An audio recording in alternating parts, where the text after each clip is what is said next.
الحمد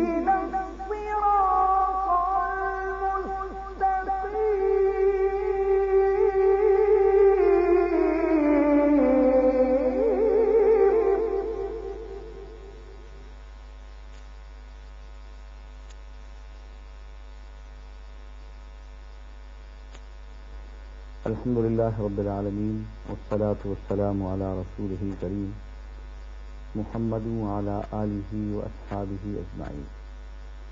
أعوذ بالله من الشيطان الرجيم. بسم الله الرحمن الرحيم. وأنزلنا من السماء ماء بقدر فأسكناه في الأرض وإنا على ذهاب به لقادرون. صدق الله العظيم. ناظرین، سورہ المومنون سے یہ آیت پڑھی. بات یہ ہے کہ اللہ تعالیٰ نے آب رسانی کا ایسا انتظام کیا ہے کہ اگر انسان خود کرنا چاہتا تو نہ کر سکتا. سمندر سے نمکین پانی ہے سمندر میں، وہاں سے کشید کر کے میٹھا پانی نکالا گیا، بادلوں کی شکل میں مختلف زمینوں پہ جہاں جہاں چاہا برسا دیا گیا. وہی بارش کا پانی زمین کے اندر چلا گیا، زمین کے اندر نیچے پھر دریا بہنے لگے. اچھا صاحب، اس پانی کو سٹور کیا گیا، یہ بادلوں کی شکل میں پہاڑوں پہ جا کے بیٹھ گیا اور برف جمتی گئی، سینکڑوں فٹ برف جمتی گئی اور وہ برف گرمیوں میں پگھلنا شروع ہوئی اور پوری گرمیاں پگھلتی رہی اور یوں تھوڑا تھوڑا کر کے پانی دریاؤں میں آنے لگا، نہروں کے ذریعے سے مختلف علاقوں میں آنے لگا. یعنی پانی کی یوں لگتا ہے کہ سٹاک بھی ہے، راشننگ بھی ہے اور ایک ایسا نظام ہے اور اس کو سٹور کرنے کا ایسا طریقہ ہے. آپ جب تصور کیجئے کہ اس میٹھے پانی کو اگر سٹور کہیں کیا جاتا تو وہ خراب ہو جاتا، لیکن سمندر میں تو پانی کو نمکین بنا کے سٹور کیا جاتا ہے. میٹھا پانی اگر ویسے کہیں سٹور کیا جائے تو اس میں بدبو پڑ جائے، خراب ہو جائے. تو یہ ایسا انتظام ہے جو انسانی بس سے باہر ہے. قرآن مجید اس کا ذکر بار بار کرتا ہے. یہاں پہ بھی یہی ارشاد فرمایا کہ آسمان سے ہم نے ٹھیک حساب کے مطابق ایک خاص مقدار میں پانی اتارا اور اس کو زمین میں ٹھہرا دیا. ہم اسے جس طرح چاہیں غائب کر سکتے ہیں. اس کے بعد فرمایا یا ایھا الرسل کلوا من الطیبات واعملوا صالحا. اے اللہ کے رسول ہو، پاک چیزیں کھاؤ اور پاک اعمال کرو. پاک چیزیں کھاؤ گے تو پاک اعمال صادر ہوں گے. رزق کے حلال سے نیک اعمال بطور نتیجہ کے برآمد ہوتے ہیں. اس کے بعد توحید کے موضوع پہ انتہائی خوبصورت انداز میں گفتگو کی گئی ہے. یہاں پہ ناظرین مشرکین مکہ کے عقائد بیان کیے گئے اور مشرکین مکہ کے ان عقائد کو قرآن مجید میں پڑھنے کے بعد جب ہم ان کا موازنہ اپنی حالت سے کرتے ہیں تو شرم آنے لگتی ہے کہ کہیں ایسا تو نہیں کہ ہم لوٹ کے پھر زمانے جاہلیت میں پہنچ گئے ہوں. ذرا ان آیات پہ غور کیجیے. یہ سورہ المومنون کی آیت نمبر 84 سے میں آگے پڑھ رہا ہوں. ان سے کہو بتاؤ اگر تم جانتے ہو کہ یہ زمین اور اس کی ساری آبادی کس کی ہے. یہ ضرور کہیں گے کہ اللہ کی. ان زمین میں جو کچھ ہے یہ سب کس کی ملکیت ہے؟ تو مشرکین مکہ یہ جواب دیں گے کہ اللہ اس کا مالک ہے. کہو پھر تم ہوش میں کیوں نہیں آتے؟ ان سے پوچھو ساتوں آسمانوں اور عرش عظیم کا مالک کون ہے؟ یہ ضرور کہیں گے اللہ. کہو پھر تم ڈرتے کیوں نہیں، تقویٰ کیوں نہیں اختیار کرتے؟ ان سے کہو بتاؤ اگر تم جانتے ہو کہ ہر چیز پر اقتدار کس کا ہے اور کون ہے وہ جو پناہ دیتا ہے اور اس کے مقابلے میں کوئی پناہ نہیں دے سکتا؟ جواب میں یہ ضرور کہیں گے کہ یہ بات تو اللہ ہی کے لیے ہے۔ کہو پھر کہاں سے تم کو دھوکہ لگتا ہے؟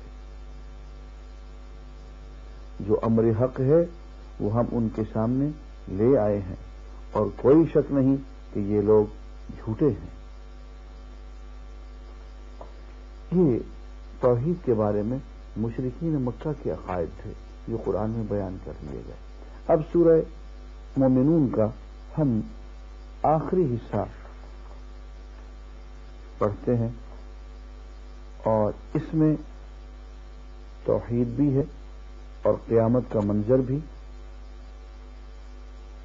ارشاد باری تعالی ہے، یہ سورہ مومنین کی 102 آیت سے میں پڑھ رہا ہوں کہ جو ہی کہ سور پھونک دیا گیا ان کے درمیان پھر کوئی رشتہ نہ رہے گا اور نہ وہ ایک دوسرے کو پوچھیں گے، یعنی ایک دوسرے کی خیریت نہیں پوچھ سکیں گے۔ اس وقت جن کے پلڑے بھاری ہوں گے، نیک اعمال کے پلڑے، وہی فلاح پائیں گے، اور جن کے پلڑے ہلکے ہوں گے وہی لوگ ہوں گے جنہوں نے اپنے آپ کو گھاٹے میں ڈال لیا۔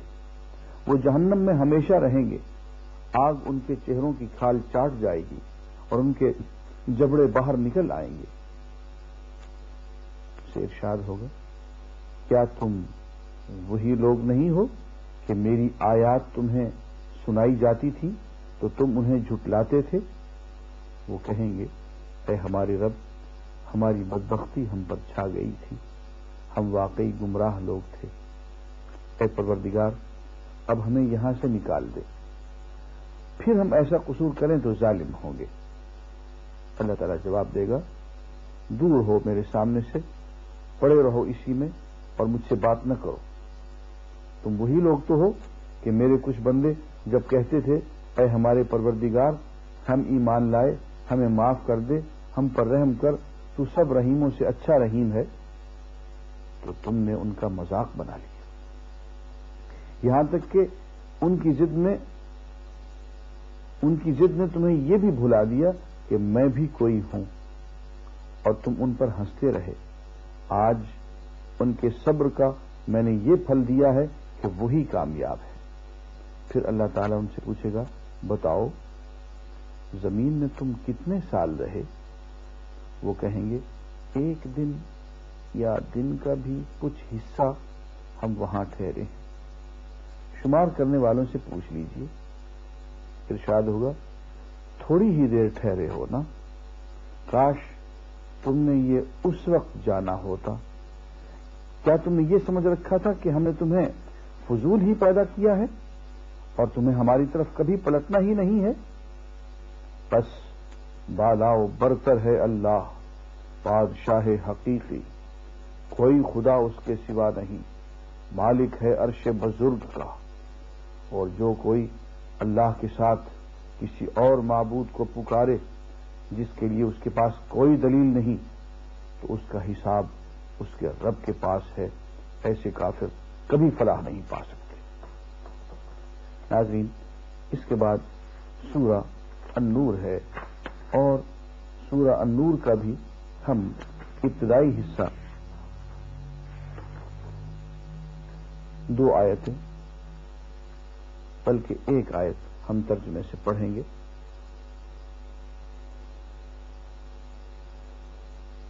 یہ آیت نمبر 2 ہے۔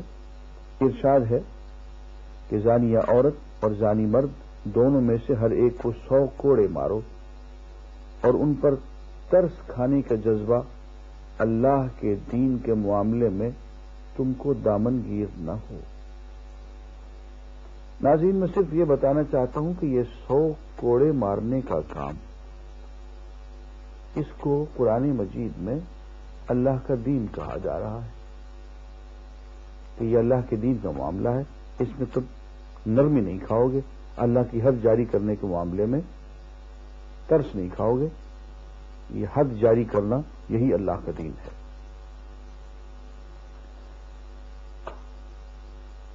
سورہ النور میں معاشرتی قوانین بہت خوبصورتی کے ساتھ بیان کیے گئے ہیں، اس میں شروع میں لعان کا معاملہ ہے، اس کے بعد واقع افک ہے، اور واقع افک کے بارے میں جو آیات آتی ہیں وہ سچی بات یہ ہے کہ بہت ڈرانے والی ہیں۔ واقع افک یہ ہے کہ سیدہ عائشہ رضی اللہ تعالی عنہا پہ کچھ لوگوں نے جھوٹا الزام لگا دیا تھا، بےہودہ الزام، تو قرآن مجید نے اس کی نفی فرمائی اور سیدہ عائشہ رضی اللہ تعالی عنہا کی براءت فرمائی۔ یہ سیدہ عائشہ کی عظمت کا ایک بہت بڑا ثبوت ہے، لیکن مسلمانوں کو ڈانٹ پڑائی گئی کہ اس قسم کی باتیں جب تم سننے میں سنتے ہو تو کان لگا کے کیوں سنتے ہو، ان کی وہی فوراً تردید کیوں نہیں کر دیتے ہو، اور اس قسم کی باتوں کو پھیلنے کا موقع کیوں دیتے ہو۔ ارشاد گرامی ہے، یہ سورہ النور کی آیت نمبر 12 ہے، جس وقت تم لوگوں نے اسے سنا تھا اسی وقت کیوں نہ مومن مردوں اور مومن عورتوں نے اپنے آپ سے نیک گمان کیا اور کیوں نہ کہہ دیا کہ یہ صریح بہتان ہے۔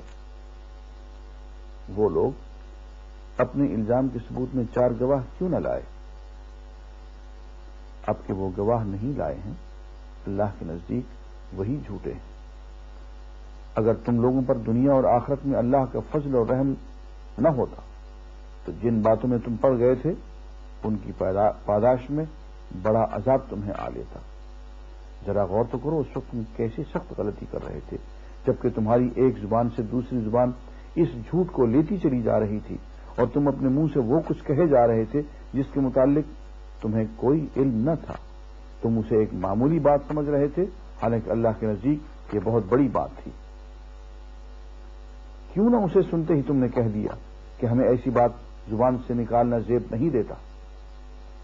سبحان اللہ، یہ تو ایک بہتان عظیم ہے۔ اللہ تم کو نصیحت کرتا ہے کہ آئندہ کبھی ایسی حرکت نہ کرنا اگر تم مومن ہو۔ اللہ تمہیں صاف صاف ہدایات دیتا ہے اور وہ علیم و حکیم ہے۔ جو لوگ چاہتے ہیں کہ ایمان لانے والوں کے گروہ میں فحش پھیلے وہ دنیا اور آخرت میں دردناک سزا کے مستحق ہیں۔ اللہ جانتا ہے اور تم نہیں جانتے۔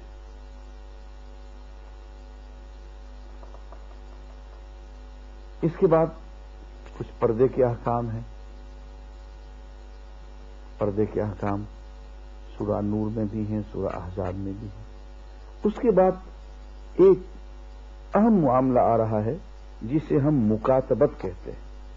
مکاتبت کا معنی یہ ہے کہ اللہ تعالی نے انسانیت کی تاریخ میں پہلی مرتبہ غلامی کو ہمیشہ کے لیے ختم کر دیا۔ غلاموں کو یہ حق دے دیا گیا کہ وہ اپنے آقاؤں سے لکھت پڑھت کر لیں اور ان کو کچھ دے کے آزاد ہو کے رخصت ہو جائیں، اور آقا اس بات کے پابند تھے کہ وہ انہیں آزاد کر دیں۔ یوں غلامی جو کہ سیدنا عیسیٰ علیہ السلام کے زمانے میں 90% رومن امپائر کے اندر موجود تھی اور 90% ہی حضور کے زمانے تک چلی آ رہی تھی، وہ 90% سے کم ہو کے بالکل ختم ہو گئی، 0% ہو گئی۔ میں دعوے سے کہہ سکتا ہوں کہ سیدنا عمر کے زمانے تک پہنچتے پہنچتے اسلامی معاشرے میں کوئی بھی مسلمان غلام موجود نہیں تھا۔ اس کی وجہ کیا تھی؟ اس آیت پر غور کیجیے۔ یہ سورہ النور کی آیت نمبر 33 ہے۔ اور تمہارے مملوکوں میں سے جو مکاتبت کی درخواست کریں ان سے مکاتبت کر لو۔ مکاتبت کی معنی ہے لکھت پڑھت۔ یہ لکھت پڑھت یعنی غلام اور آقا کے درمیان کہ غلام اتنے پیسے آقا کو دے کے آزاد ہو جائے، ان سے مکاتبت کر لو اگر تمہیں معلوم ہو کہ ان کے اندر بھلائی ہے، اور ان کو اس مال میں سے دو جو اللہ نے تمہیں دیا ہے۔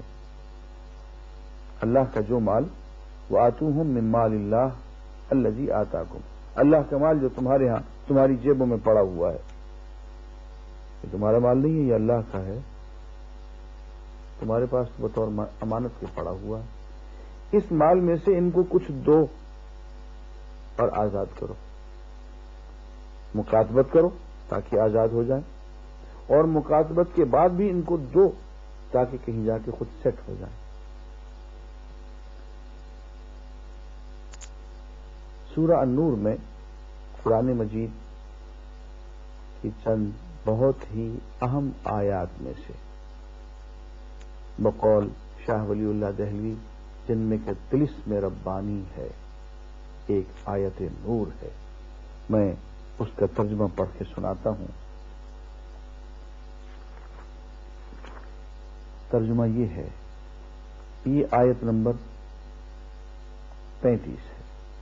اللہ آسمانوں اور زمین کا نور ہے، کائنات میں اس کے نور کی مثال ایسی ہے جیسے ایک طاق میں چراغ رکھا ہوا ہو، چراغ ایک فانوس میں ہو، فانوس کا حال یہ ہو کہ جیسے موتی کی طرح چمکتا ہوا تارا، اور وہ چراغ زیتون کے ایک ایسے مبارک درخت کے تیل سے روشن کیا جاتا ہو جو نہ شرقی ہو نہ غربی، جس کا تیل آپ ہی آپ بھڑکا پڑتا ہو چاہے آگ اس کو نہ لگے۔ اس طرح روشنی پر روشنی بڑھنے کے تمام اسباب جمع ہو گئے ہوں۔ اللہ اپنے نور کی طرف جس کی چاہتا ہے رہنمائی فرماتا ہے، وہ لوگوں کو مثالوں سے بات سمجھاتا ہے، وہ ہر چیز سے خوب واقف ہے۔ اس آیت کی شرح میں چند منٹوں میں نہیں کر سکتا، میں نے اس آیت کی شرح میں ابواب لکھے ہیں اپنی کتاب شاہ ولی اللہ کا فلسفہ، اس لیے اس آیت کی تشریح میں یہاں نہیں کروں گا، میرے بس میں نہیں ہے کہ مختصر سے اس کی تشریح کروں۔ میں آگے بڑھتا ہوں، میں آیت استخلاف کی طرف آتا ہوں۔ وعد اللہ الذین آمنوا منکم وعملوا الصالحات لیستخلفنہم فی الارض کما استخلف الذین من قبلہم وليمكنن لهم دینہم الذی ارتضی لهم وليبدلنهم من بعد خوفهم امنا۔ آیت نمبر 55 سورہ النور۔ اللہ نے وعدہ کیا ہے ان لوگوں سے جو تم میں سے ایمان لائے اور جنہوں نے نیک اعمال کیے۔ کیا وعدہ کیا؟ تین وعدے کیے۔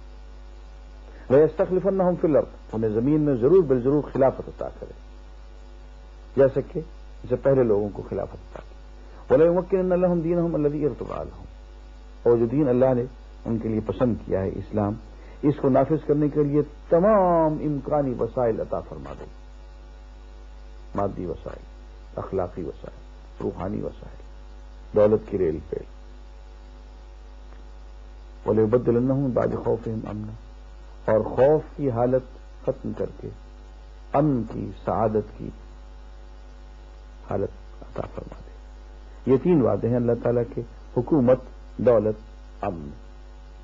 اور ذرا کبھی غور فرمائیے گا، اس دنیا میں اصل نعمتیں یہی تین ہیں، باقی سب ان کے ذیل میں آتی ہیں۔ ناظرین، اس کے بعد ہم سورہ الفرقان کی طرف آتے ہیں۔ سورہ الفرقان مکی سورت ہے، اور اس میں ہم دیکھتے ہیں کہ ایک جگہ پہ قیامت کا منظر اس قدر حسین انداز میں پیش کیا گیا ہے کہ انسان اشعش کر اٹھتا ہے۔ یہ سورہ الفرقان کی آیت نمبر 23 ہے۔ ارشاد ہے کہ جس روز یہ فرشتوں کو دیکھیں گے وہ مجرموں کے لیے کسی بشارت کا دن نہ ہوگا۔ یعنی بار بار کہتے ہیں نا کہ فرشتے ہمیں دکھاؤ، اپنی نبوت کی صداقت کے لیے فرشتوں کو بلاؤ، تو فرماتے ہیں کہ جس روز یہ فرشتوں کو دیکھیں گے وہ مجرموں کے لیے کسی بشارت کا دن نہ ہوگا، چیخ اٹھیں گے کہ پناہ بخدا، اور جو کچھ بھی ان کا کیا دھرا ہے اسے لے کر ہم غبار کی طرح اڑا دیں گے۔ بس وہی لوگ جو جنت کے مستحق ہیں اس دن اچھی جگہ ٹھہریں گے اور دوپہر گزارنے کو عمدہ مقام پائیں گے۔ آسمان کو چیرتا ہوا ایک بادل اس روز نمودار ہوگا اور فرشتوں کے پرے اتار دیے جائیں گے۔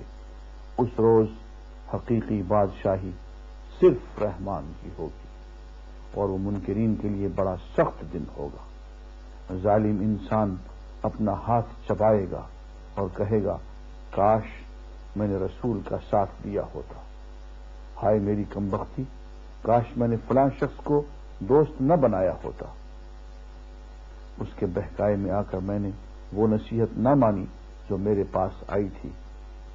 شیطان انسان کے حق میں بڑا ہی بے وفا نکلا، اور رسول صلی اللہ علیہ وسلم یوں کہیں گے کہ آئے میرے رب، میری قوم کے لوگوں نے اس قرآن کو چھوڑ دیا تھا۔ ناظرین، قیامت کا منظر تو اپنی جگہ پہ، میں صرف اس ایک آیت کی طرف آپ کو خصوصی توجہ کرنے کی گزارش کروں گا۔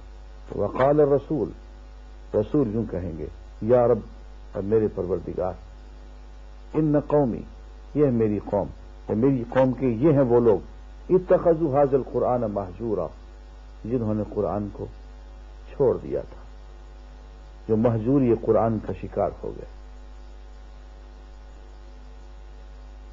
علامہ اقبال رحمۃ اللہ علیہ اس آیت کا ترجمہ اپنے شعر میں کرتے ہیں،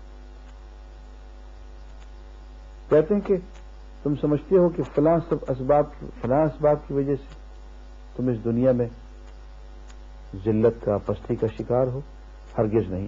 خارز مہجور یہ قرآن شدی، شک و سنج گردش دوراں شدی، تو صرف قرآن چھوڑنے کی وجہ سے خار ہو رہا ہے اور خام خواہ گردش دوراں کا شکوہ کرتا ہے، دنیاوی اسباب کی اور فلاں اسباب کی وجہ سے ذلت کا، جو کہتا ہے کہ میں ذلیل ہو رہا ہوں، صرف مہجور یہ قرآن کی وجہ سے تو خار ہوا ہے۔ یہ اور بات ہے تو جس کو خود سمجھتا ہے زوال بندہ مومن کا بے زری سے نہیں، ذلت بے زری سے نہیں، بلکہ مہجور یہ قرآن کی وجہ سے ہے۔ آگے چل کے پھر ایک بات ارشاد فرمائی کہ افرأیت من اتخذ الہہ ہوا، تم نے شخص کو دیکھا جس نے اپنی خواہش نفس کو اپنا خدا بنا لیا۔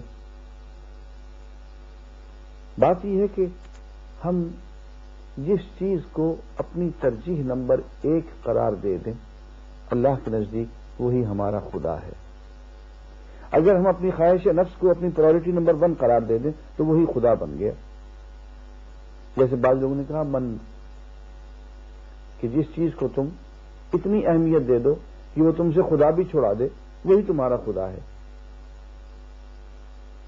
حضور اکرم صلی اللہ علیہ وسلم نے ارشاد فرمایا تعس عبد الدرہم، درہم کا عبد ہلاک ہو گیا، وہ جس نے درہم کو اپنا معبود بنایا اور خود درہم کا عبد بن گیا۔ تعس عبد الدینار، تعس عبد الخمیس، تعس عبد الخمیر، دینار کا بندہ ہلاک ہو گیا، جبہ و دستار کا بندہ ہلاک ہو گیا، کرسی کا بندہ ہلاک ہو گیا۔ تو جس چیز کو ہم اتنی اہمیت دے دیں کہ وہ ہم سے خدا بھی چھڑوا دے، وہی ہمارا خدا ہے۔ اس کے بعد قرآن مجید میں سورہ الفرقان میں عباد الرحمن کی صفات بیان کی گئی ہیں۔ میں یہ آیات پڑھنا چاہوں گا، ان کا ترجمہ ارشاد ہے الفرقان آیت نمبر 63، رحمان کے اصلی بندے وہ ہیں جو زمین پر نرم چال چلتے ہیں اور جاہل ان کے منہ آئیں تو کہہ دیتے ہیں کہ تم کو سلام، جو اپنے رب کے حضور سجدے اور قیام میں راتیں گزارتے ہیں، جو دعائیں کرتے ہیں کہ اے ہمارے رب جہنم کے عذاب سے ہم کو بچا لے، اس کا عذاب تو جان کا لاگو ہے، وہ تو بڑا ہی برا مستقر اور مقام ہے۔ جو خرچ کرتے ہیں تو نہ فضول خرچی کرتے ہیں نہ بخل، بلکہ ان کا خرچ دونوں انتہاؤں کے درمیان اعتدال پر قائم رہتا ہے۔ تو اللہ کے سوا کسی اور معبود کو نہیں پکارتے، اللہ کی حرام کی ہوئی کسی جان کو ناحق ہلاک نہیں کرتے اور نہ زنا کے مرتکب ہوتے ہیں۔ یہ کام جو کوئی کرے وہ اپنے گناہ کا بدلہ پائے گا، قیامت کے روز اس کو مقرر عذاب دیا جائے گا اور اس میں ہمیشہ ذلت کے ساتھ پڑا رہے گا، الا یہ کہ کوئی ان گناہوں کے بعد توبہ کر چکا ہو اور ایمان لا کر عمل صالح کرنے لگا ہو۔ ایسے لوگوں کی برائیوں کو اللہ بھلائیوں سے بدل دے گا اور وہ بڑا غفور رحیم ہے۔ جو شخص توبہ کر کے نیک عملی اختیار کرتا ہے وہ تو اللہ کی طرف پلٹ آتا ہے جیسا کہ پلٹنے کا حق ہے، اور رحمان کے بندے وہ ہیں جو جھوٹ کے گواہ نہیں بنتے، اور کسی لغو چیز پر ان کا گزر ہو جائے تو شریف آدمیوں کی طرح گزر جاتے ہیں، جنہیں اگر ان کے رب کی آیات سنا کر نصیحت کی جاتی ہے تو وہ اس پر اندھے اور بہرے بن کر نہیں رہ جاتے۔ جو دعائیں مانگا کرتے ہیں کہ اے ہمارے رب ہمیں اپنی بیویوں اور اپنے اولاد سے آنکھوں کی ٹھنڈک دے اور ہم کو پرہیزگاروں کا امام بنا، یہ ہیں وہ لوگ جو اپنے صبر کا پھل منزل بلند کی شکل میں پائیں گے۔ آداب و تسلیمات سے ان کا استقبال ہوگا، وہ ہمیشہ ہمیشہ وہاں رہیں گے۔ کیا ہی اچھا ہے وہ مستقر اور وہ مقام۔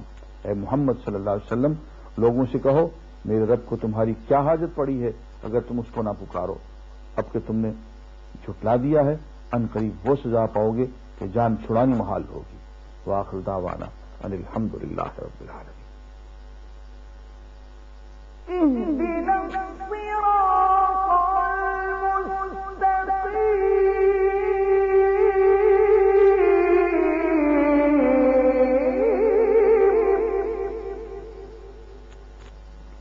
الحمد للہ رب العالمین والصلاة والسلام علی رسولہ الکریم محمد وعلی آلہ واصحابہ اجمعین۔ آج ہم سورہ القصص کا کچھ مطالعہ کریں گے۔ سورہ القصص میں حضرت موسیٰ علیہ السلام کا قصہ ہے۔ حضرت موسیٰ جب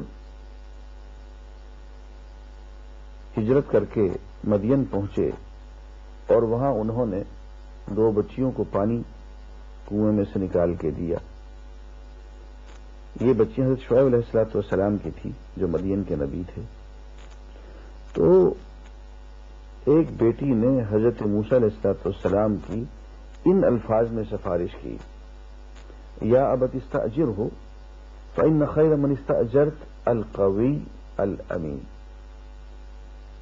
کہ ابا جان اس کو اپنے ہاں ملازم رکھ لیجئے کہ بہترین شخص ملازمت کے لیے وہ ہوتا ہے جو قوی ہو اور امین ہو۔ قوی کا مطلب یہ ہے کہ اس میں قوت ہو کام کرنے کی، صلاحیت ہو، فنی مہارت ہو، اور امین کہ وہ ایماندار بھی ہو، سنسیئر بھی ہو۔ یعنی 2 چیزیں، تو کمپیٹنٹ بھی ہو اور آنےسٹ بھی ہو۔ یہ 2 صلاحیتیں جب ہوں تو انسان بہترین شخصیت بن جاتا ہے۔ یہی بات حضرت موسیٰ علیہ السلام نے بھی کہی کہ اجعلنی علی خزائن الارض، تو مجھے اپنی زمین کے خزانوں پہ نگران بنا دو، فنانس منسٹر بنا دو۔ انی حفیظ علیم، کہ میں حفیظ ہوں، حفاظت کرنے والا ہوں، امانت کرنے والا ہوں، اور علیم علم رکھتا ہوں، فنی مہارت رکھتا ہوں، صلاحیت رکھتا ہوں۔ تو 2 چیزیں ہوتی ہیں اور ان 2 چیزوں کی طرف دھیان دینا چاہیے، کمپیٹنس اور آنےسٹی۔ اور وہ معاشرہ جس میں صرف فنی مہارت کی تربیت تو دی جائے اور امانت اور دیانت کی تربیت نہ دی جائے، وہ پلفرج کا، رشوت کا اور بددیانتی کا شکار ہو جاتا ہے۔ اس کے بعد ہم حضرت موسیٰ علیہ السلام کے قصے میں ہی یہ حضور اکرم صلی اللہ علیہ وسلم کی طرف سے یہ خطاب پاتے ہیں کہ اے نبی صلی اللہ علیہ وسلم ان سے کہو کہ اچھا تو لاؤ اللہ کی طرف سے کوئی کتاب جو ان دونوں سے زیادہ ہدایت بخشنے والی ہو، یعنی توریت سے بھی زیادہ اور قرآن سے بھی زیادہ، اگر تم سچے ہو میں اسی کی پیروی اختیار کروں گا۔ اب اگر وہ تمہارا یہ مطالبہ پورا نہیں کرتے تو سمجھ لو کہ دراصل یہ اپنی خواہشات کے پیرو ہیں، اور اس شخص سے بڑھ کر کون گمراہ ہوگا جو خدائی ہدایت کے بغیر بس اپنی خواہشات کی پیروی کرے۔ اللہ ایسے ظالموں کو ہرگز ہدایت نہیں بخشتا۔ پہلی بات تو یہ ہے کہ اللہ کا نبی حضرت محمد صلی اللہ علیہ وسلم ایک چیلنج لوگوں کو یہ بھی دیتے ہیں کہ میاں دیکھو تمہارے پاس توریت تھی، اب اس سے بہتر ایک کتاب، اس کا لاسٹ ایڈیشن قرآن آ گیا۔ اب دیکھو ان دونوں کتابوں سے بڑھ کے، ان سے اچھی، ان سے زیادہ ہدایت والی کوئی تمہارے پاس کتاب ہے تو اللہ کی طرف سے تو لے آؤ، میں اس کی پیروی کروں گا۔ اور ایسا تو تم کر نہیں سکو، اور اللہ تعالیٰ فرماتے ہیں کہ یہ ایسا نہیں کریں گے، اور ایسا نہ کر سکیں تو پھر ایک بات کہ پیروی یا تو اللہ کی کتاب کی ہوتی ہے یا خواہشات نفس کی ہوتی ہے، درمیان میں کوئی بات نہیں ہے۔ یا پیروی شریعت کی ہوگی یا اتباع ہوا و ہوس ہوگا، اس کے علاوہ درمیان میں کوئی چیز نہیں ہے۔ اور آگے چل کے اللہ تعالیٰ یوں ارشاد فرماتے ہیں وما اوتیتم من شیء فمتاع الحیات الدنیا وزینتها وما عند اللہ خیر وابقی افلا تعقلون۔ تمہیں اس دنیا میں جو کچھ دیا گیا ہے یہ چند روزہ استعمال کی چیز ہے، متاع ہے،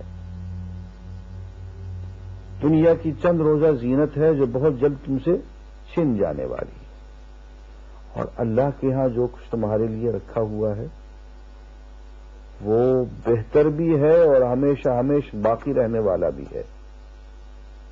اتنی سی بات تم نہیں سمجھتے ہو؟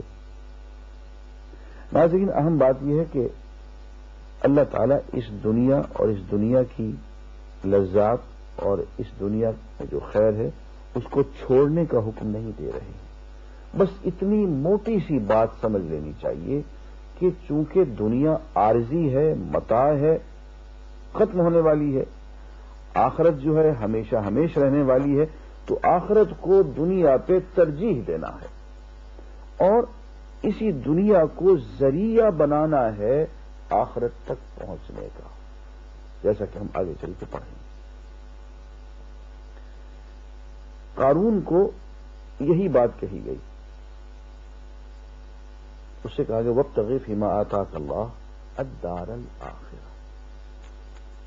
اللہ تعالیٰ نے تمہیں اس دنیا میں جو کچھ دے رکھا ہے اس کو استعمال کرو اور ذریعہ بناؤ دار آخرت حاصل کرنے کا، دنیا کو چھوڑنا نہیں ہے۔ اسی دنیا کو ذریعہ، اسی دنیا کے بیچ میں سے جاتی ہے راہ آخرت کی، کہیں باہر سے، کسی صحرا میں سے، کسی پہاڑ کی کھوہ میں سے، کسی غار میں سے آخرت کو کوئی راستہ نہیں جاتا ہے۔ آخرت کا راستہ اسی دنیا کے بالکل بیچوں بیچ میں سے جاتا ہے۔ لا رہبانیت فی الاسلام، اسلام میں رہبانیت نہیں ہے، ترک دنیا ہمارے ہاں نہیں ہے۔ فرمایا وابتغ فیما آتاک اللہ، اللہ نے جو کچھ تمہیں سب دے رکھا ہے نا، اتنی دولت، ذرائع وسائل، ان ذرائع وسائل کو یوٹیلائز کرو، چینلائز کرو اس طرح سے کہ تم دار آخرت پالو۔ ولا تنس نصیبک من الدنیا، اور دنیا سے بے نصیب ہو کے نہ جاؤ۔ اس آیت کے لوگ مفہوم یہ سمجھتے ہیں کہ دنیا میں جو تمہارا نصیب ہے اس کو خوب حاصل کرو۔ دنیا میں تمہارا نصیب وہ ہے جو تم نے کھا لیا اور ختم ہو گیا، جو تم نے پہن لیا اور ختم ہو گیا، اور جو تم نے آگے بھیج دیا اور وہ باقی رہ گیا۔ ما اکلت و افنیت، ما لبست و ابلیت، وما اعطیت و ابقیت، جو تم نے دے دیا لوگوں کو اللہ کے راستے میں اس کو ہمیشہ ہمیشہ کے لیے تم نے باقی رکھا، وہ تمہارا نصیب ہے۔ آپ کالج کے طالب علم ہیں، اس کالج سے آپ کا نصیب وہ ہے جو آپ کالج سے لے کے جائیں۔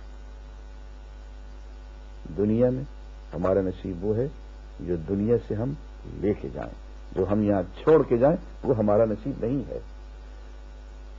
مطلب یہ کہ دنیا سے بے نصیب نہ جانا، دنیا سے خالی ہاتھ نہ جانا۔ وَأَحْسِنْ كَمَا أَحْسَنَ اللَّهُ إِلَيْكَ، اور اس کا طریقہ یہ ہے کہ جس سے اللہ نے تجھ پہ احسان کیا ہے ویسے ہی تو بھی لوگوں پہ احسان کرتا چلا جا۔ قارون بدبخت تھا، اس نے جواب میں یہ کہا قال انما اوتیتہ علی علم عندی، میاں یہ ساری دولت جو میں نے کمائی ہے یہ تو میری ذاتی فنی مہارت ہے، میرا اپنا علم ہے، یہ پیسہ بنا لینا کوئی مذاق تھوڑی ہوتا ہے. میں نے یہ کیا تجارت کی، صنعت کی، فلاں فلاں فلاں فلاں، تو یہ میرے ہاتھ کی کمائی ہے، میری اپنی ذاتی فنی مہارت ہے. تم کہتے احسن اللہ الیک، اللہ نے تجھ پہ احسان کیا، میں نے کوئی بھیک مانگی؟ ناظرین، بہت فرق ہوتا ہے قارون جیسے شخص میں اور حضرت سلیمان جیسے شخص میں. قارون نے یہ کہا انما اوتیتہ علی علم عندی، یہ تو میرا اپنا فن ہے بھائی، میری اپنا علم ہے، میری اپنی مہارت ہے. اور اللہ کے نبی حضرت سلیمان کے پاس جب اللہ تعالیٰ دولت بھی دیتے ہیں، ثروت بھی، حکومت بھی، جاہ و جلال بھی، تو کہتے ہیں ھذا من فضل ربی، یہ میرے پروردگار کی دین ہے، یہ اس کی دین ہے جسے پروردگار دے. تو یہ بنیادی فرق ہوتا ہے ایک مومن میں اور ایک کافر میں، اہل اللہ میں اور اہل شیطان میں. اور یہ سارا قصہ بیان کرنے کے بعد اللہ تعالی بطور حاصل کے اور نتیجے کے ارشاد فرماتے ہیں تلک الدار الآخرہ، یہ دار آخرت ہے، نجعلھا، جی یہ وہ آخرت کے گھر تو ہم نے ان لوگوں کے لیے مخصوص کر دیں گے، وہ آخرت کا گھر تو ہم ان لوگوں کے لیے مخصوص کر دیں گے جو زمین میں اپنی بڑائی نہیں چاہتے اور نہ فساد کرنا چاہتے ہیں، اور انجام کی بھلائی متقین ہی کے لیے ہے. دار آخرت فرمایا یہ فاتحان قسم کے لوگوں کے لیے نہیں ہے، یہ حامان اور قارون اور فرعون جیسے لوگوں کے لیے نہیں ہے. دار آخرت تو موسیٰ اور سلیمان جیسے لوگوں کے لیے ہے. ناظرین، اس کے بعد ہم سورہ عنکبوت کی طرف آتے ہیں. سورہ عنکبوت میں دین پر استقامت حاصل کرنے کا نسخہ بیان کیا گیا ہے. یہ ایک صاحب نے مجھے سوال بھی کیا ہے اور کہتے ہیں کہ جانتا ہوں ثواب طاعت و زہد، پر طبیعت ادھر نہیں ہے.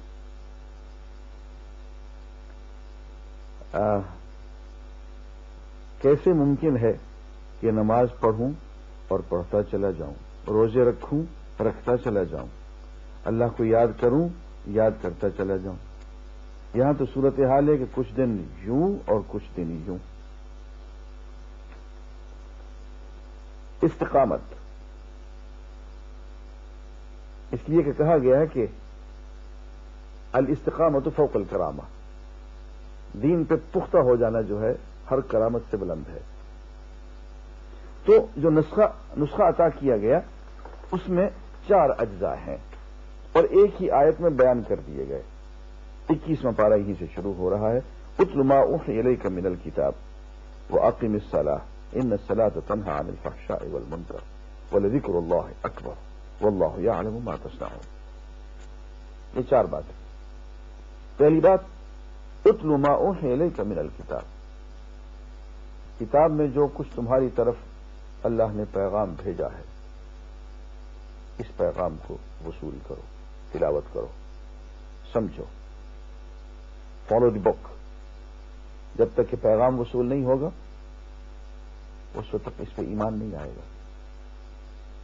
تفصیلی ایمان ایک تو ہے ایمان میں داخلہ، اسلام میں داخلہ، وہ تو جو ہی کلمہ پڑھا داخل ہو گئے، لیکن داخلے کے بعد تو ٹیکسٹ بک خریدنی پڑتی ہے نا، اس کی تیاری کرنی پڑتی ہے. ایک طالب علم یونیورسٹی میں داخلہ لے لے، رول نمبر لے لے، پھر ٹیکسٹ بک ہی نہ خریدے، کلاس میں ہی نہ بیٹھے، امتحان کی تیاری ہی نہ کرے، وہ تو جھوٹ موٹ کا طالب علم ہوا. فرمایا کتاب کی تلاوت کرو سمجھ کے، اور تلاوت کے آداب میں 2 عرض کیا کرتا ہوں، تدبر اور تذکر. سوچ سمجھ کے پڑھنا اور اس نیت سے پڑھنا کہ اس پہ عمل کرنا ہے، نصیحت حاصل کرنا. پہلی بات، جب تک پیغام وصول نہیں ہوگا اس پہ علم راسخ نہیں ہوگا، ایمان نہیں آئے گا، ایمان راسخ نہیں ہوگا، عمل نہیں ہوگا. دوسری چیز وَأَقِمِ الصَّلَاةَ، نماز کو قائم کرنا. اس لیے کہ ہر ذہنی کیفیت کے ساتھ ساتھ ایک جسمانی عمل درکار ہے جو اس ذہنی اور قلبی کیفیت کو دوام بخشے. صرف ایک مرتبہ سوچ لینا کہ اللہ میرا رب ہے، وہ رحمان ہے، رحیم ہے، یہ کافی نہیں ہے. تو اقیم الصلاۃ، نماز کو قائم کرو، تاکہ دل کی یہ کیفیت کہ میں اس کا ہوں اور وہ میرا ہے، یہ کیفیت آہستہ آہستہ بڑھتی چلی جائے. فرمایا ان الصلاۃ تنہی عن الفحشاء والمنکر، نماز جو ہے وہ بے حیائی کے کاموں سے اور برائیوں سے روکتی ہے. دو باتیں ہو گئی، قرآن کی تلاوت، نماز پختگی سے.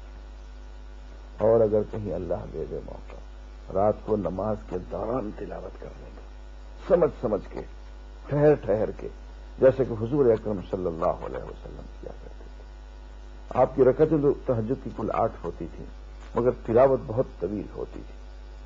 اور اس تلاوت میں جب رحمت کی آیات آتی تھیں تو آپ رحمت کی دعا مانگتے تھے، جب اللہ کے غضب کی آیات آتی تھی تو اللہ کے غضب کی سے پناہ مانگتے تھے. اور یہ دعا اور تلاوت باہم دیگر مدغم ہو جاتی تھی. اور اس کیفیت میں اس قدر گریہ طاری ہوتا تھا کہ حضور اکرم صلی اللہ علیہ وسلم کے سینے سے چکی کے چلنے کی یا دیگ کے ابلنے کی آواز آتی تھی. یہ حضور صلی اللہ علیہ وسلم کی زندگی بھر کا وظیفہ تھا. اس سے بہتر کوئی عمل ہوتا تو آپ وہی کرتے، صحابہ سے وہی کراتے. یہی سب سے بڑا چلہ ہے. اور جتنا گریہ، میں آپ کو تجربے کی بات کہتا ہوں، مشاہدے کی بات کہتا ہوں، جتنی روحانیت اس عمل سے حاصل ہوتی ہے اور جتنا گریہ اس کیفیت سے طاری ہوتا ہے اور کسی سے نہیں ہوتا. دو باتیں، تلاوت، نماز، اور تیسرا فرمایا بولا ذکر اللہ اکبر، اور اللہ کا ذکر سب سے بڑی چیز ہے. چلتے پھرتے، اٹھتے بیٹھتے، سوتے جاگتے اس کو یاد کریں، یاد رکھیں. زبان سے بھی، دل سے بھی. فرمائے یہ سب سے بڑا عمل ہے اور اس میں لگے رہیں. حضور اکرم صلی اللہ علیہ وسلم کے بارے میں ارشاد کان یذکر اللہ کل احیانہ، حضور اکرم صلی اللہ علیہ وسلم ہر لمحے اللہ تعالیٰ کے ذکر کرتے رہتے تھے. تو تیسرا عمل جو ہے وہ ذکر کا ہے، اور چوتھا عمل جو ہے وہ فکر کا ہے. کس بات کا فکر؟ واللہ یعلم ما تصنعون، وہ جانتا ہے جو تم کر رہے ہو.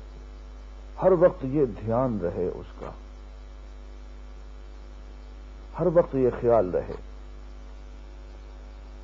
کہ وہ مجھے دیکھ رہا ہے، میں اس کے حضور حاضر ہوں، میں جو کام کر رہا ہوں، میں جو کچھ سوچ رہا ہوں، میرے جذبات کی ہر کیفیت کو، میری ہر سوچ کو، ہر فکر کو، ہر جذبے کو وہ دیکھ رہا ہے. میں اس کے قریب ہوں، وہ میرے بہت قریب ہے. وَنَحْنُ أَقْرَبُ إِلَيْهِ مِنْ حَبْلِ الْوَرِيدِ، ہم تو اس کے رگے جان سے بھی زیادہ قریب ہیں. اس کی قرب کا احساس کہ شہرک تو بہت دور ہے، جانے تمنا آ میرے قریب اور قریب اور قریب. اور ذکر اور فکر، جب تیرا ذکر چھڑ گیا، صبح مہک مہک اٹھی، اور جب تیرا غم جگا دیا، شام مچل مچل گئی. تو یہ ذکر بھی کرنا ہے، غم بھی جگانا ہے. ایک ذکر ہے اور ایک فکر ہے. یہ استقامت کا نسخہ، اس کو ہم مراقبہ حضوری کہتے ہیں تصوف کی اصطلاح میں. تو قرآن کی تلاوت، نماز، ذکر اور مراقبہ حضوری، یہ 4 کام کریں گے تو انشاءاللہ پھر اعضاء و جوارح بھی ساتھ دیں گے. پھر یہ شکوہ نہیں رہے گا کہ پر طبیعت ادھر نہیں آتی، پھر طبیعت بھی ادھر ہی رہے گی. اور پھر یہاں سے اٹھ کے ادھر جانے کو جی نہیں چاہے گا.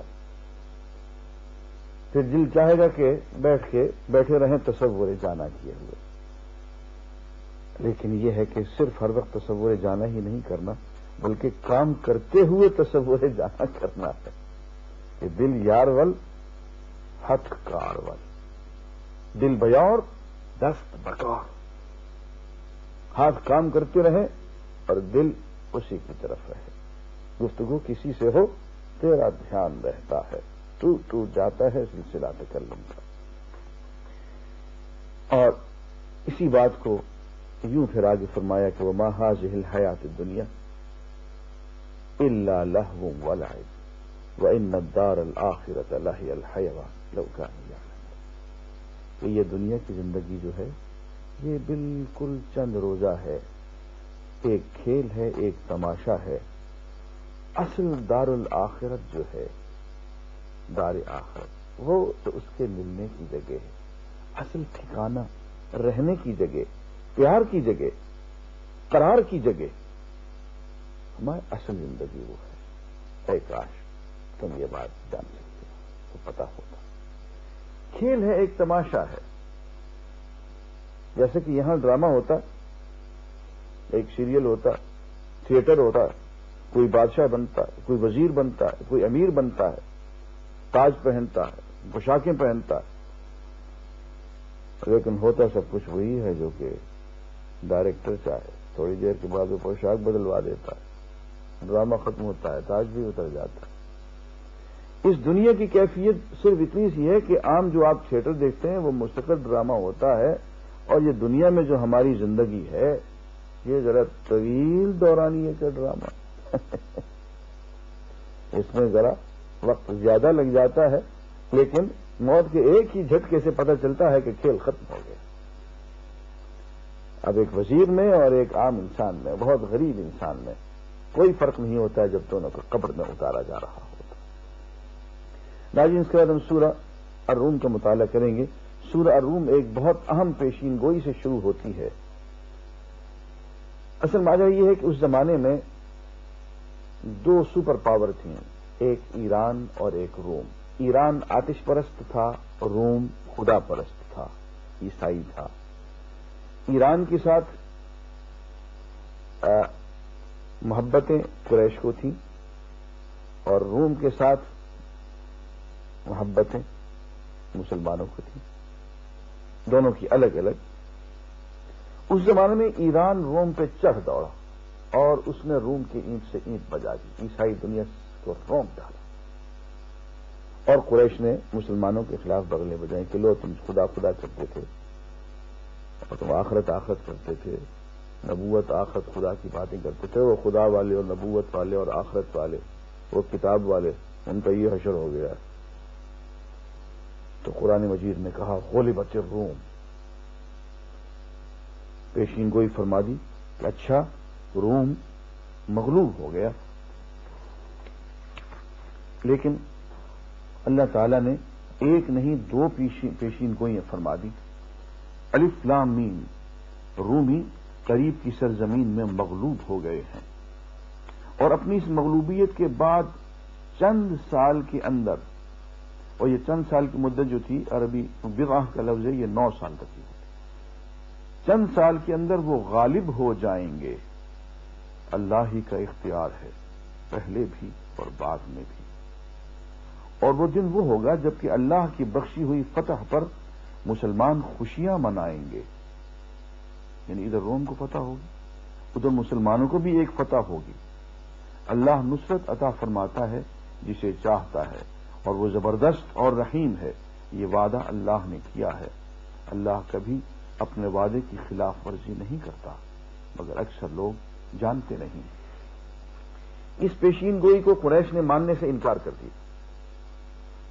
حضرت ابوبکر صدیق رضی اللہ تعالیٰ عنہ نے قریش کے بعض لوگوں سے شرط لگا دی، لمبی چوڑی شرط تھی کہ اگر 9 سال کے اندر اندر روم کو شکست نہ ہو گئی تو میں یہ کچھ دوں گا. اور وہی ہوا. 9 سال کے اندر اندر رومن سلطنت پھر جاگی اور اس نے ایران کو پسپا کیا اور رون ڈالا. اور یہ وہی سال تھا جبکہ غزوہ بدر میں مسلمانوں کو بھی فتح ہو گئی. تو دونوں پیشین گوئیاں بیک وقت پوری ہو گئیں، اور یہ قرآن مجید کے معجزات میں سے ایک معجزہ ہے. آگے فرماتے اولم یتفکروا فی انفسہم. یہاں ناظرین موضوع آخرت کا شروع ہو رہا ہے قرآن مجید میں سورہ روم. اور یہاں میں ایک صاحب کا سوال بھی پڑھوں گا. وہ یہ ارشاد فرماتے ہیں کہ آخر آخرت کی ضرورت ہی کیا ہے،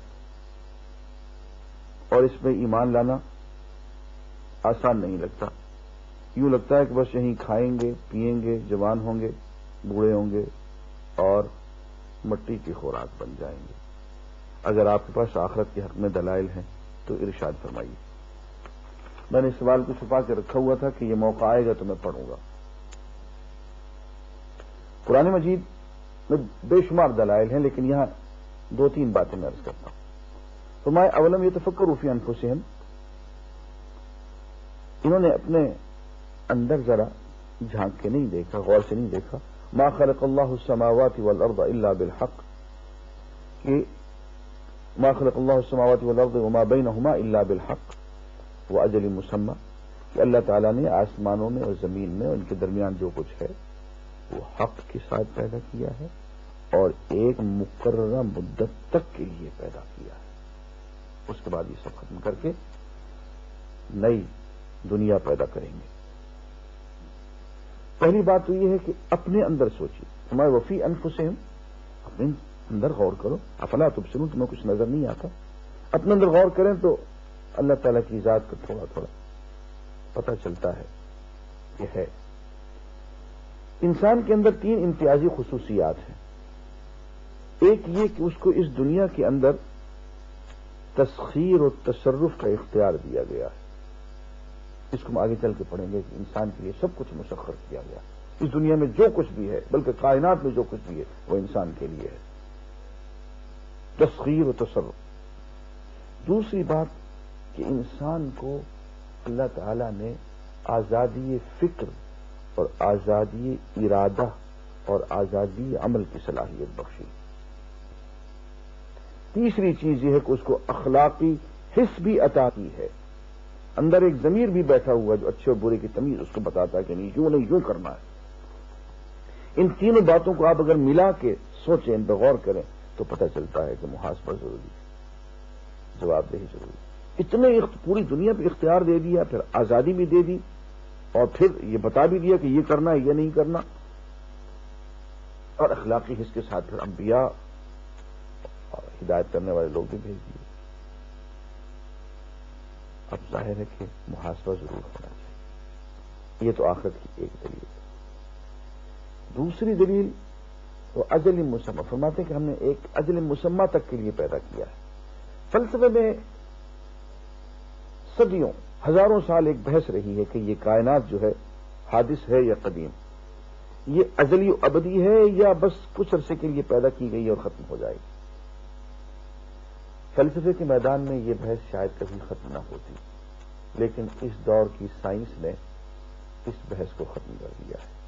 خاص طور پہ جو second law of thermo dynamics ہے، حرکیات حرارہ کا دوسرا قانون،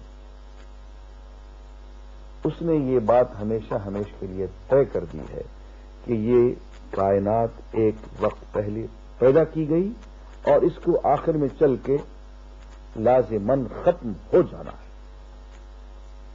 افسوس کہ میں second law of thermo dynamics کو ایکسپلین نہیں کر سکتا، اس کے لیے وقت چاہیے.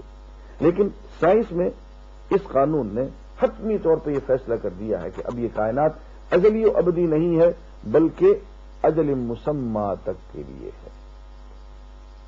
اور تیسری بات میں یہ عرض کروں گا، جب یہ ثابت ہو گیا کہ اس دنیا کو ختم ہونا ہے، نئی دنیا پیدا ہونی، تو یہ پھر طے کر لینا چاہیے کہ یہ دنیا جو ہے دار الجزا نہیں ہے، یہ دار العدل نہیں ہے، یہ دار العمل ہے، دار الامتحان. یہاں عدل ممکن نہیں ہے، یہاں جزا ممکن نہیں ہے. دیکھیے نا، ایک شخص نے قتل کیا، آپ نے اس کو سزائے موت دے دی. دوسرا شخص آپ کے پاس آیا، اس نے 100 قتل کیے، آپ نے اس کو بھی ایک سزا موت دے دی. یار 99 آدمیوں کا قتل کہاں گیا؟ اس کی سزا کب دو گے؟ کہاں دو گے؟ کیسے دو گے؟ اصل جزا تو یہ تھی کہ جس شخص نے 100 قتل کیے ہیں اس کو 100 مرتبہ زندہ کیا جائے، 100 مرتبہ قتل کا مزہ چکھایا جائے. یہ اس دنیا میں ممکن نہیں ہے، یہ اس آخرت میں ممکن ہوگا جس پہ یقین لانا جواب دہی کے لیے بہت ضروری ہے. اس کے بعد اسی سورہ الروم میں اللہ تعالیٰ نے اپنی ایک نشانی بتائی، وہ یہ ہے کہ وَجَعَلْنَا بَيْنَكُمْ مَوَدَّةً وَرَحْمَةً، ہم نے تمہارے درمیان دوستی اور رحمت کی کیفیت کو پیدا کیا ہے. اور فرمایا کہ ایک نشانی اختلاف السنتکم و الوانکم ہے کہ تمہاری زبانیں مختلف، تمہارے رنگ مختلف، اتنی ویرائٹی ہے کہ ہر شخص اپنی اپنی جگہ پہ الگ الگ ایک دنیا ہے. ایک فیکٹری جب کوئی چیز بناتی ہے تو بس ایک ٹھپا لگتا ہے، اسی ٹھپے کے مطابق سینکڑوں چیزیں بن جاتی ہیں. لیکن اللہ تعالیٰ نے ایک چیز بنائی ہے تو دوسری چیز اس سے نہیں ملتی. ایک درخت کا پتا دوسرے سے نہیں ملتا، ایک آدمی کی شخصیت، اس کی شکل دوسرے سے نہیں ملتی، آواز دوسرے سے نہیں ملتی، زبان دوسرے سے نہیں ملتی. اس کے لیے تو بہت ویرائٹی چاہیے، اور اس کے لیے تو احسن الخالقین چاہیے. وآخر دعوانا الحمدللہ رب العالمین.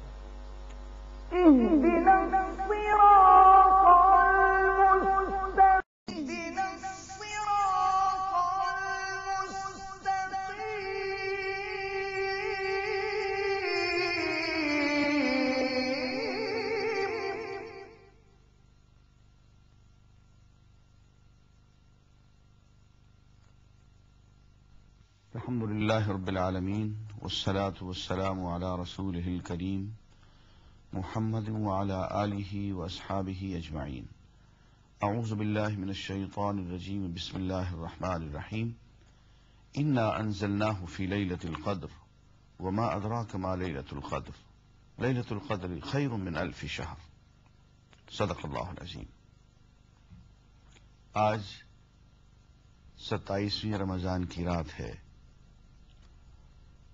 مختلف احادیث سے اور روایات سے یہ بات تقریباً پایہ ثبوت کو پہنچی ہوئی ہے کہ 27 رمضان کی رات ہی عام طور پہ لیلۃ القدر ہوتی ہے. حضور اکرم صلی اللہ علیہ وسلم کی خدمت میں ایک بہت ہی ضعیف شخص حاضر ہوا. اس نے کہا یا رسول اللہ، میں رمضان کے آخری عشرہ کی راتوں میں جاگ نہیں سکتا. طاق راتیں 5 بنتی ہیں، ان میں بھی میں نہ جاگ سکتا ہوں نہ قیام کر سکتا ہوں. مجھے تو کوئی ایک رات بتا دیں، میرا نصیب ہو تو وہی لیلۃ القدر ہو. تو آپ نے اس کے بڑھاپے پہ رحم کھاتے ہوئے یوں فرمایا علیک بالسابعہ، تو پھر 27 کی رات کو پکا کر لو. مسند احمد میں یہ حدیث موجود ہے. اس کے علاوہ بھی اور بہت سی احادیث ہیں. یہ رات عام طور پہ، اور مشاہدے کی بات بھی عرض کر رہا ہوں، لیلۃ القدر ہی ہوتی ہے. ناظرین، ایک رات اور بھی ہے جس کا درجہ احادیث اور خود قرآن مجید کے روح سے بہت بلند ہے، اور وہ ہر ہفتے میں ایک مرتبہ آ جاتی ہے. یہ جمعہ اور خمیس کی درمیانی رات ہوتی ہے، جسے جمعہ رات کہتے ہیں. لیلۃ الجمعہ، شب جمعہ، اگلے دن جمعہ، اس سے پہلے کی رات. اس لیے کہ قرآن مجید میں آتا ہے کہ حضرت یعقوب سے جب برادران یوسف نے معافی مانگی اور کہا کہ ابا ہمارے لیے استغفار کرو، ان کا سوف استغفر لکم، وقت آ جائے تمہارے لیے میں بخشش اور بخشش مانگوں گا، استغفار کروں گا. حدیث میں آتا ہے کہ وقت آ جانے سے مراد یہ تھا کہ جب شب جمعہ آئے گی تو اس وقت میں تمہارے لیے مغفرت کی دعا مانگوں گا، کہ شب جمعہ قبولیت کی رات ہوتی ہے. ناظرین، ایک رات ایسی ہے جس میں 27 رمضان بھی ہے اور شب جمعہ بھی ہے. یہ رات اس رمضان کی ہے جو 1947 میں آئی. یہ 14 اور 15 اگست کی درمیانی رات 1947، لیلۃ الجمعہ، لیلۃ القدر. اور عین آدھی رات کے وقت جبکہ لیلۃ القدر کی اہم ترین گھڑی ہوتی ہے، اس وقت پاکستان کے وجود کا اعلان کیا جا رہا تھا. اس گھڑی کو کس نے منتخب کیا؟ کسی سیاسی لیڈر نے نہیں. اس گھڑی کا انتخاب صرف اللہ کی ذات نے کیا. اس سے ذرا آپ اندازہ فرما لیں کہ اس ملک پاکستان کو روحانی دنیا میں کتنا تقدس حاصل ہے. اے کاش ہم جس طرح سے 14 اگست کو ہم یوم پاکستان مناتے رہیں، بہت اچھا ہے. میرا جی چاہتا ہے کہ اس لیلۃ القدر کو بھی ہم یوم پاکستان کی طور پہ منائیں، اور اس رات جہاں ہم اپنی حاجتوں کے لیے دعا کریں، پاکستان کی سلامتی کے لیے، پاکستان کی سربلندی کے لیے، اس عظیم گھنے سائے کے باقی رہ جانے کے لیے، جس سائے میں ہم پنپ رہے ہیں، پروان چڑھ رہے ہیں، وہ ملک جو کہ اسلام کے نام پہ بنا اور جسے کوئی چاہتا ہے تو اس لیے چاہتا ہے کہ یہ اسلامی ملک ہے، اور جس سے کوئی نفرت کرتا ہے تو اس لیے نفرت کرتا ہے کہ یہ اسلامی ملک ہے، وہ ملک جس کی پہچان اسلام ہے، کہ پاکستان کا مطلب کیا؟ لا الہ الا اللہ۔ تو اس ملک کو ذرا اس نقطہ نظر سے بھی دیکھیے کہ یہ کس وقت بنا اور اس گھڑی کا انتخاب کس نے کیا۔ ناظرین، کائنات کی تاریخ میں اس سے زیادہ مبارک گھڑی کا تصور نہیں کیا جا سکتا۔ یہی تو وہ گھڑی ہے جس کے بارے میں کہا گیا انا انزلناہ فی لیلۃ القدر، اس گھڑی میں تو ہم نے قرآن نازل کیا تھا۔ معمولی بات نہیں ہے۔ وہ گھڑی جس میں اللہ تعالیٰ آخری مرتبے انسانیت سے مخاطب ہوا آخری کتاب دینے کے لیے، وہ معمولی گھڑی نہیں ہے۔ عین اسی گھڑی میں اللہ تعالیٰ نے اس ملک کے وجود میں آنے کا اعلان فرمایا۔ اس اعتبار سے میں پاکستان کو اسلامی ملک ہی نہیں بلکہ اسلام کی امیدوں کا مرکز سمجھتا ہوں۔ اے کاش ہمیں اس بات کا احساس ہو جائے اور ہم اس نقطہ نظر سے پاکستان کی زمین کے ایک ایک انچ کو مقدس سمجھیں اور اس کے تقدس کو پامال نہ کریں۔ اس بات کے لیے اللہ کا جتنا بھی شکر کیا جائے کم ہے، جتنی بھی تعریف کی جائے کم ہے، اور تعریف اور شکر ہم کر بھی کیا سکتے ہیں۔ دیکھیے سورہ لقمان میں ایک آیت آئی ہے جس کا مفہوم یوں ہے کہ زمین میں جتنے درخت ہیں اگر وہ سب کے سب قلم بن جائیں اور سمندر دوات بن جائے تو جیسے سات مزید سمندر روشنائی مہیا کریں تب بھی اللہ کی باتیں، اس کے کلمات، اس کی تعریفیں لکھنے سے ختم نہ ہوں گی۔ بے شک اللہ زبردست اور حکیم ہے۔ دفتر تمام گشت و پایا رسید عمر، ماں ہم چنا در اول وصف تو باندائیں۔ اس کی کوئی کیا تعریف کرے گا، اس کا کوئی کیا شکر۔ ماں عبدنا کا حق کا عبادت، ماں عرفنا کا حق کا معرفت، ماں شکرنا کا حق کا شکر۔ نہ اس کی معرفت، نہ اس کی عبادت، نہ اس کا شکر ہمارے بس میں ہے۔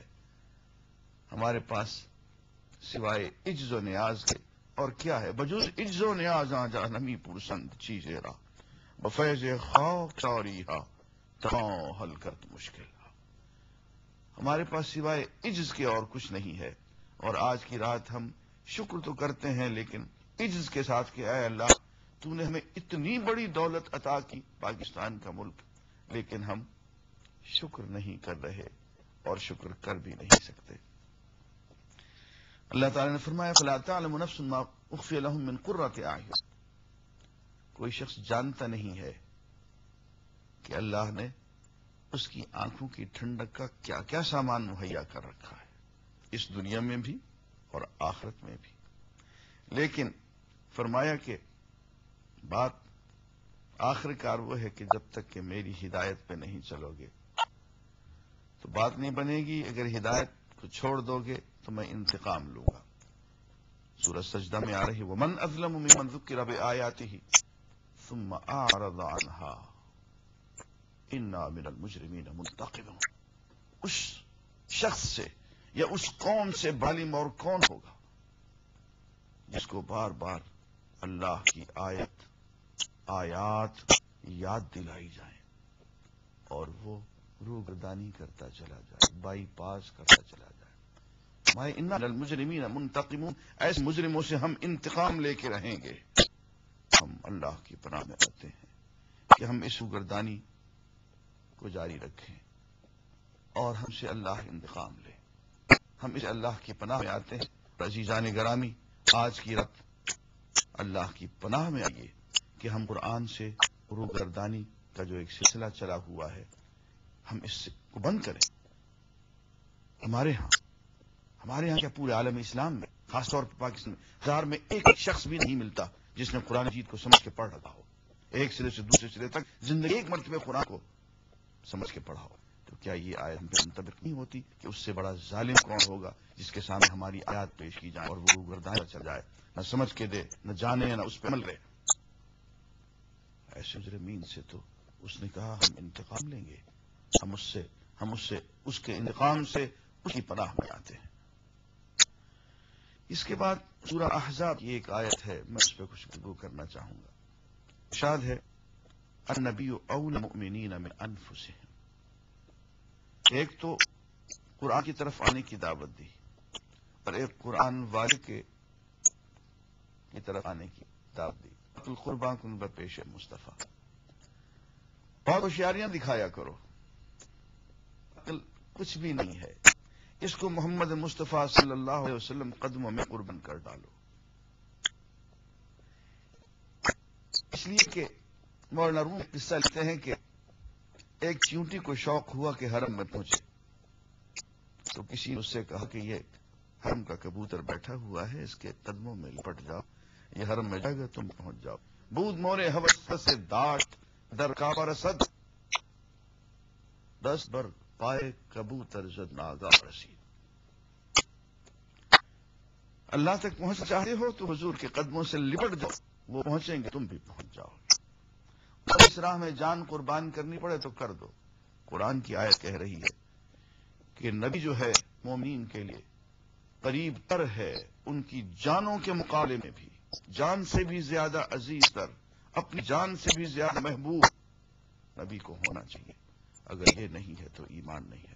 اے خاک کے درگاہ تو جبین نیاؤ سے قربان یک نگاہ تو تراز. نواب عثمان علی خان کا شعر ہے کہ تھوڑی سی اگر خاک تیرے راہ گزر کی مل جاتی تو بن جاتی دوا درد گر کی. عزیزان گرامی، ایمان جو ہے اس کی بنیاد محبت ہے. اگر محبت کا درجہ دھیما پڑ جائے تو ایمان کمزور پڑ جاتا ہے. اسی لیے فرمایا کہ لا یؤمن احدکم حتی اکون احب الیہ من والدہ وولدہ والناس اجمعین. لوگوں تم میں سے کوئی شخص اس وقت تک مومن ہو ہی نہیں جب تک کہ میں یعنی نبی علیہ السلام کی محبوب تر نہ ہو جاؤں، محبوب ترین باپ کے مقابلے، اولاد کے مقابلے میں، تمام لوگوں کے مقابلے میں. اس آیت میں بتایا کہ اپنی جان کے مقابلے میں. میں جب تک کٹ مروں میں خواب ہے یہ سب کی عزت خدا شاہد ہے کامل میرا ایمان ہو نہیں سکا. تو یہ تعلق کی بات ہے حضور اکرم صلی اللہ علیہ وسلم کے ساتھ. آج کی رات میں جس میں یوم پاکستان قرار دیتا ہوں، مانے ہم یہ یوم پاکستان قرار دیے ہوئے ہیں. ہمیں عہد کرنا چاہیے ان دو آیات کے روشنی میں کہ تو اللہ کے کلام کو سمجھنے کی کوشش کریں گے، چند دن لگا کے عربی زبان پڑھیں گے تاکہ عربی میں ہی قرآن سمجھ میں آئے.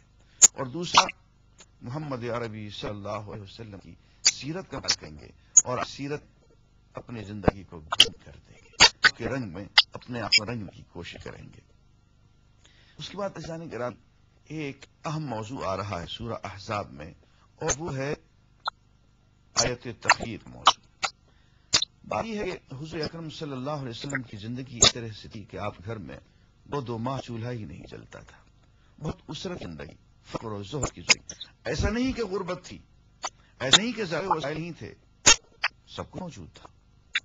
اور آپ خاص طور پر جبکہ یہود مدینہ چلے گئے، اموال مسلمان کے ہاتھ میں آ گئے، خیبر فتح ہوا، غنائم غنیمت، تو مسلمان امیر ہو چکے تھے. ایک مسئلہ پیدا ہوا، حضور اکرم صلی اللہ علیہ وسلم کی حرات سوچا کہ حضور اکرم صلی اللہ علیہ وسلم ہر ایک کو دے رہے ہیں، لوٹا رہے ہیں، گھر میں نان نہیں پہنچتا تو آؤ مل کے نان نفع مانگتے. سب نے ایک کیا اور حضور سے نان نفع کا مطالبہ کیا. حضور کو اس بات سے رنج ہوا، آپ نے 1 ماہ تک تمام سے مقاطع کر دیا. اور اس کے بعد یہ آیات نازل ہوئی جن کا ترجمہ پڑھتا ہوں. ان آیات پہ غور کیے. ان آیات نے حضور کی تمام بیویوں کو یہ اقرار دے دیا گیا اگر انہیں دولت چاہیے تو ایک مرتبہ ڈھیر دولت لے لیں اور نبی کو چھوڑ کے چلیے صلی اللہ علیہ وسلم. اور اگر وہ اخلاق نبی کے ساتھ رہنا چاہتی ہیں تو پھر ایسے ہی رہنا پڑے گا، اسی احسان کے درجے پہ جیسے نبی صلی اللہ علیہ وسلم زندگی گزار رہے ہیں. دیکھیے آیت کا ترجمہ یہ ہے کہ اے نبی صلی اللہ علیہ وسلم اپنی بیویوں سے کہو اگر تم دنیا اور اس کی زینت چاہتی ہو تو آؤ میں تمہیں مال دے دلا کر بھلے طریقے سے رشد کروں، اور اگر تم اللہ اور اس کے رسول اور دار آخرت کی طالب ہو تو جان لو کہ تم سے جو نیکوکار احسان والی ہیں اللہ ان کے لیے بڑا اجر دیا کر رکھا. اب یہ اختیار دے دیا گیا حضور اکرم صلی اللہ علیہ وسلم مطہرات کو، وہ چاہیں تو چلی جائیں. اور دیکھیے حضور کی بیویوں میں سے کسی دنیا کی دولت کو اخراج نہیں کیا، آخر وقت تک حضور کے ساتھ رہی. اور حضور صلی اللہ علیہ وسلم کے صحابہ میں بات پہنچتا رہا، لیکن حضور کی زندگی آخر وقت وہی زہد و تشف رہی. اور وہ رات، وہ آخری رات، وہ اندھیری رات جو حضور اکرم صلی اللہ علیہ وسلم کی اس دنیا میں آخری رات تھی، وہ سال پڑھے تھے. اس رات آپ کے گھر میں بتی جلانے کو، روشنی کرنے کو تیل موجود نہیں تھا. آپ کی ذاتی ذرا ایک کے ہاں گروی کی بھی تھی.